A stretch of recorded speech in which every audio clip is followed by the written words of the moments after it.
In this set of examples, we're going to be evaluating each of these logarithms without the aid of a calculator.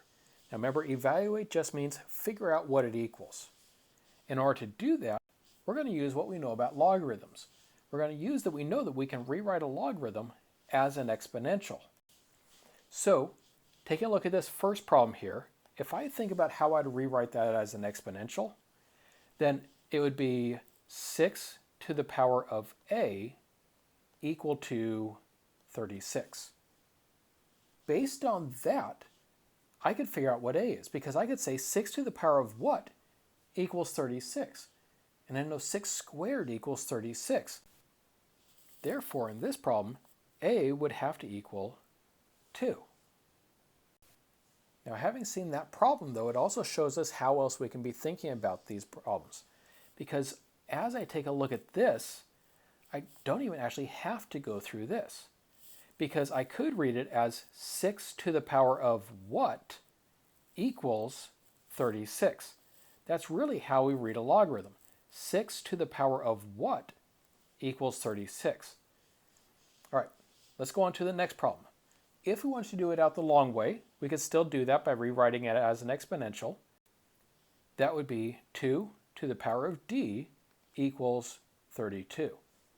And so then we'd be saying, okay, 2 to the power of what equals 32? And yes, it is a nice, pretty whole number, hopefully one that we know, because it comes up often enough to know that 2 to the power of 5 equals 32.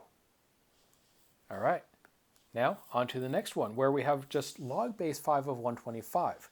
We don't even have it equal to anything. And so without it equal to anything, how do we do it?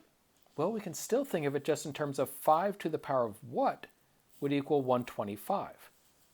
And again, this is a value that hopefully comes up often enough that you can actually recognize it, because 5 cubed is 125. That is 5 to the power of 3 equals 125.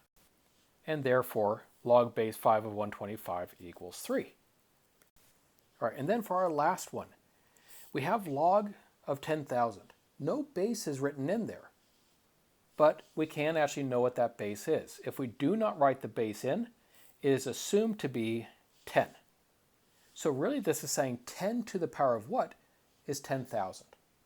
And one of the cool things about powers of 10 is every time you add a power of 10, you add a 0 onto the number. So for instance, if 10 to the power of 1 equals 10, 10 to the power of 2 equals 100, 10 to the power of 3 equals 1,000, or in other words, a 1 with 3 zeros after it, and so on. So if I go back and take a look at this one, I notice that there are 4 zeros on it. Therefore, that must be 10 to the power of 4. That gives us that answer.